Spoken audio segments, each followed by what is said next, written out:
warahmatullahi wabarakatuh. Selamat pagi, selamat siang, dan selamat sore. Terima kasih sebelumnya telah membuka video ini. Terima kasih telah meluangkan waktu untuk mendengarkan penjelasan dari Bu Iva. Nah, kemarin Bu Iva sudah menjelaskan tentang teori perubahan sosial. Nah, kali ini Bu Iva akan menjelaskan teori perubahan sosial, fungsional, dan konflik. Sebelum kita lanjutkan, sebelum kita mulai pembelajaran, mari kita berdoa. Semoga yang kita pelajari nanti bisa bermanfaat dan kalian dapat memahaminya dengan baik. Al-Fatihah.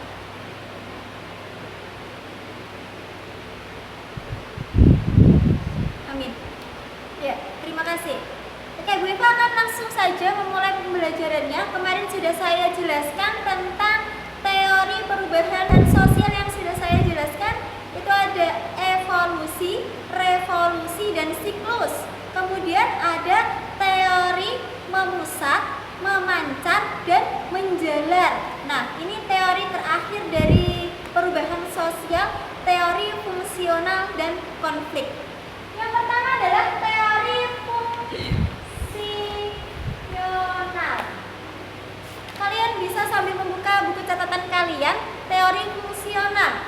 Dia mengatakan asumsi dasar dari teori fungsional atau kaum fungsionalis. Kalau dalam antropologi ilmu sosial dikatakan sebagai kaum sosialis, dia mengatakan bahwa masyarakat itu diibaratkan sebagai sebuah sistem. Sistem di mana satu sistem akan mempengaruhi sistem yang lainnya. Jadi setiap masyarakat itu terdiri dari beberapa bagian. Setiap bagian dia memiliki peran dan fungsi masing-masing. Diibaratkan sebuah lingkaran. Nah, ini misalkan ini adalah masyarakat. Masyarakat diibaratkan sebagai sebuah lingkaran. Ketika salah satu bagiannya hilang, misalkan dia dipreket tikus, ini ya, misalkan dipreket tikus segini aja kecil.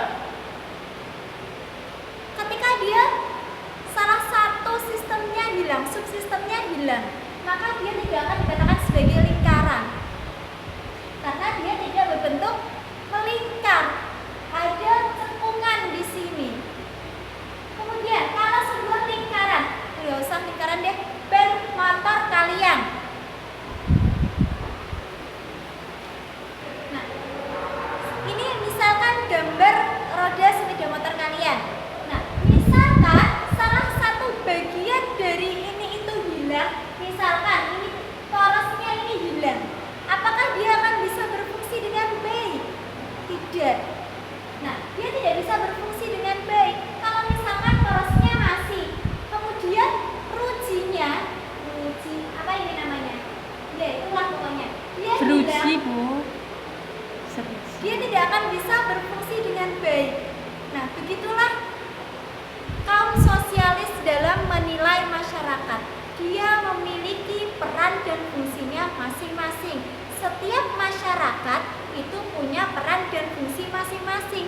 Kalau salah satu subsistem atau bagian dari masyarakat itu tidak ada, maka dia tidak akan bisa berjalan dengan baik.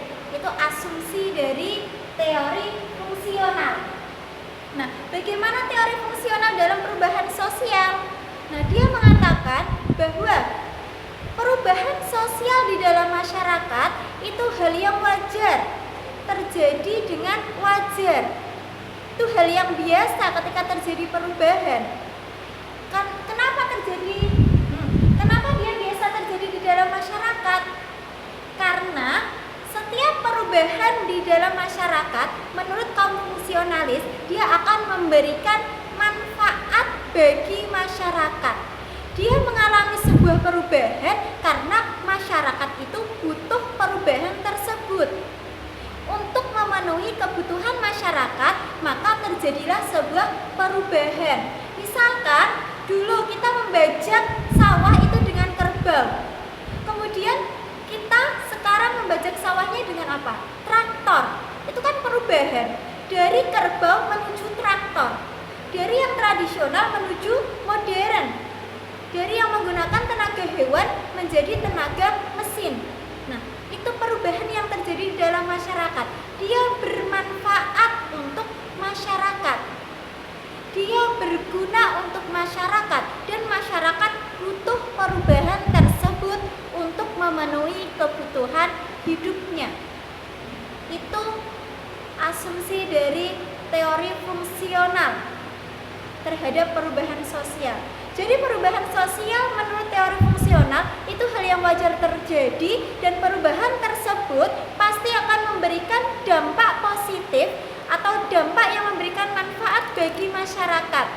Perubahan tersebut itu digunakan untuk memenuhi kebutuhan masyarakat.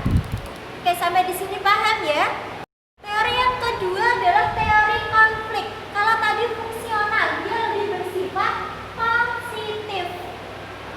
Teori fungsional itu lebih bersifat positif, cara pandangnya kepada hal-hal yang positif. Tetapi kalau teori konflik, dia lebih mengarah pada hal-hal yang negatif atau hal-hal yang jelek.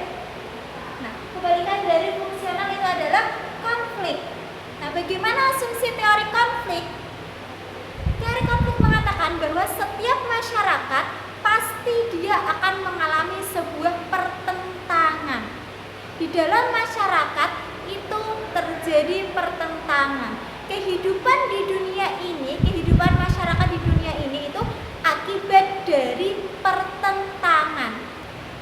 Nah, ketika Perang Dunia Kedua, dia perang itu kan berarti konflik, sebuah pertentangan yang terjadi di dunia.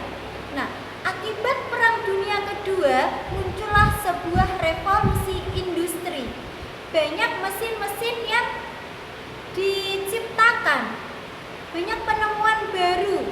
Nah, penemuan-penemuan ini itu dianggapnya sebagai hasil dari konflik, hasil dari pertentangan. Kenapa dia bisa menciptakan mesin? Kalau misalkan tidak terjadi perang, mungkin saja tidak akan terjadi revolusi industri.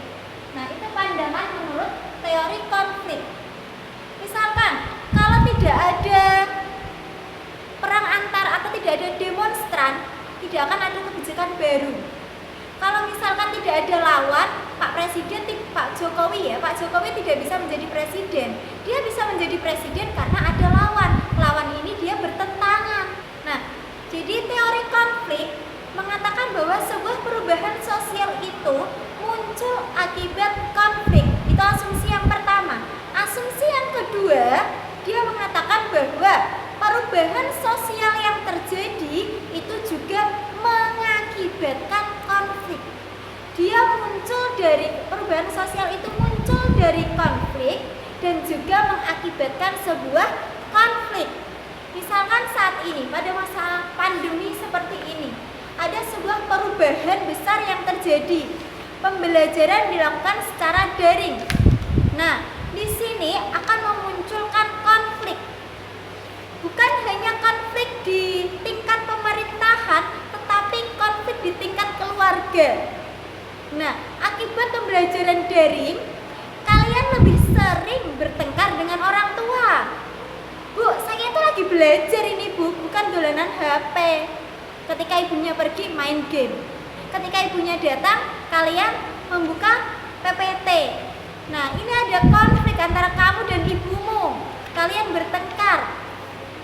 Nah, taunya orang tua kalian itu kalian melihat HP untuk bermain, padahal kalian melihat HP untuk belajar. Nah, ini menimbulkan konflik antara kamu dan ibumu.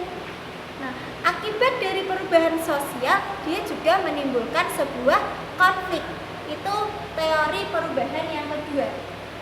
Intinya kalau fungsional itu dia selalu bermanfaat, dia untuk memenuhi kebutuhan manusia. Kalau konflik, dia terjadi akibat dari konflik dan dia juga bisa menimbulkan konflik. Itu inti dari teori ini. Oke, sampai di sini sudah paham?